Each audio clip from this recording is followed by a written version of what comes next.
You want to hear how a legend's made? Because I swear the day Olivia Mitchell walked into that yard, it was like watching a joke get set up and the punchline sucker punch the whole world, me included. I remember every second because you don't forget a story like this. And if you've ever felt like you didn't belong, maybe this'll hit you too. She stepped out of this old battered pickup that looked like it lost a fight with every pothole from here to Arkansas.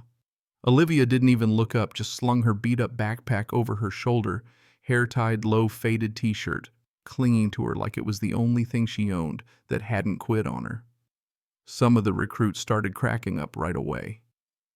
Army takes volunteers from backstage now, someone called. And just like that, they all acted like she was some kind of janitor who'd wandered into the wrong meeting. You know what I mean? I almost laughed myself until the drills started. First round, she kept quiet. Didn't rise to the bait when Captain Harrow, a man built like he bench-pressed houses for fun, called her out. "You supply crew get lost," he barked, and Olivia just answered, calm as sunrise. "I'm a cadet, sir."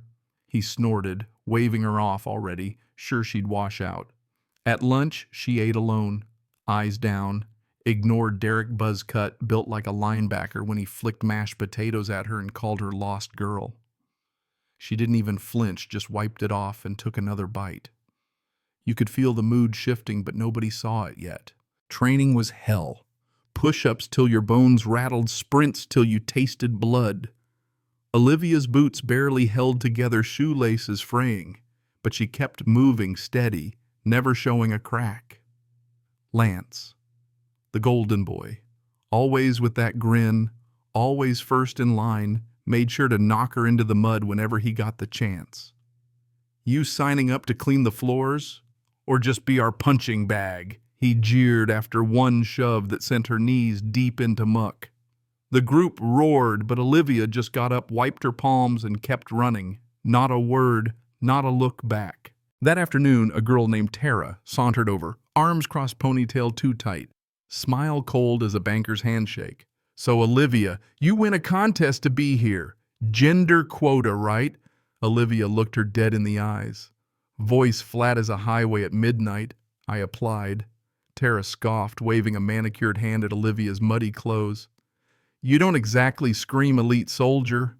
Olivia leaned in low enough to rattle her. "I'm here to train, not to make you feel better about yourself." Tara flinched, turned away, and I saw the first cracks in the click. Next day, navigation drill.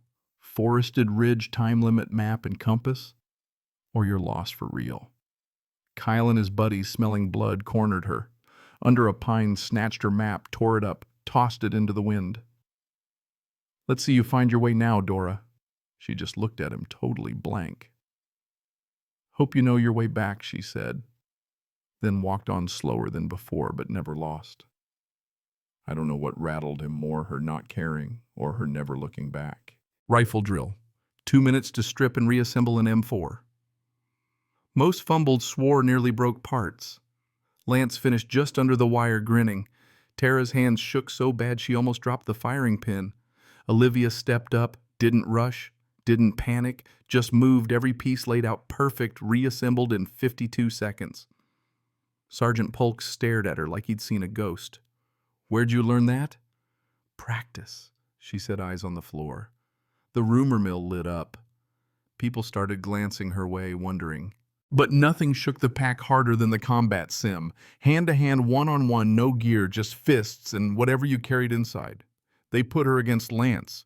He charged, grabbed her collar, slammed her into the wall, tore her shirt down the back, and that's when the world stopped. This tattoo, black viper, coiled around a shattered skull, covered her shoulder blade. The yard went silent. The colonel, crusty and decorated, actually stepped out, boots crunching. He saluted her. Full salute to this nobody in a ripped t-shirt. "Who gave you that mark?" he asked, voice shaking. Olivia's face was calm, but her voice, man, it cut through steel. "Didn't ask for it. Ghost Viper himself gave it to me. 6 years under him." Colonel snapped straight, his hand flying to his forehead. "No one bears that tattoo unless—" He trailed off. The laughter dried up fast. Lance took a step back. Even Tara, queen of snark, looked like she'd swallowed a tack. Twist right, no one expected it. Olivia Mitchell charity case with Spec Ops, and the mark proved it. After that, the camp changed. Not instantly, but you could feel it. Even Major Clean, our strategy instructor, started calling on her for tactical advice, and Olivia schooled her right there on the whiteboard, showing how the left flank was wide open. Clean blinked, then nodded. Noted. She just saved your hypothetical lives. That's when respect started seeping in, slow, grudging, but real. But the old resentments never die easy.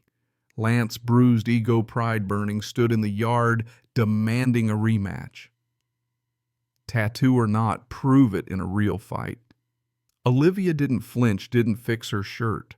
Lance swung wild and angry, but she dodged every punch, didn't even raise her fists until he was exhausted. Then one move, arm around his neck, twist, pull 8 seconds flat, and Lance was out cold. Captain Harrow walked up dead serious. Mitchell's honorary instructor now. You'll learn from her. Olivia just nodded, picked up her backpack and left the yard. That was it. No gloating, no speech, just done. Final exercise, urban assault, live fire, Olivia in charge, Tara in her squad, and you better believe Tara tried to trip her up. Rushed ahead, triggered a tripwire, whole course blew up in sirens. Harrow blamed Olivia until the drone footage rolled showing Tara blowing right past Olivia's signal. Docked points, public call-out. Tara's smirk died for good. After that, people started copying Olivia's drills. The show-offs faded, the ones who laughed at her suddenly wanted her advice. Lance disappeared, desk job rumor was.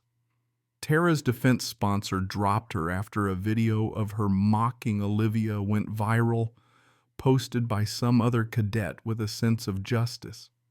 You could almost feel the shame in the air. Not official punishment, but heavier. No one likes seeing themselves as the villain in someone else's story. And then came the kicker. This black SUV rolls up and out steps a man nobody recognized. Broad-shouldered in jeans, not a uniform in sight, but even the guards moved aside. Colonel salutes.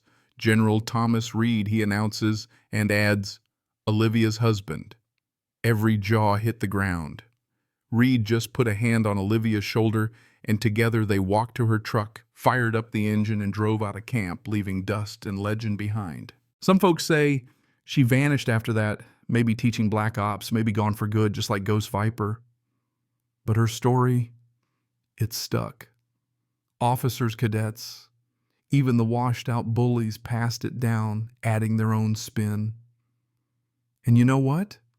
For every recruit who ever got sidelined, every quiet kid who was told they didn't belong, Olivia's story was a promise. Doesn't matter what you wear or where you come from, truth wins out. Eventually, the world catches up. You want to weigh in? Drop a comment, right or wrong, what's justice, who really belongs? Hit follow if you want more stories like this, because the real stuff, the heartbreak, the betrayal, and the little victories, they're what keep us coming back.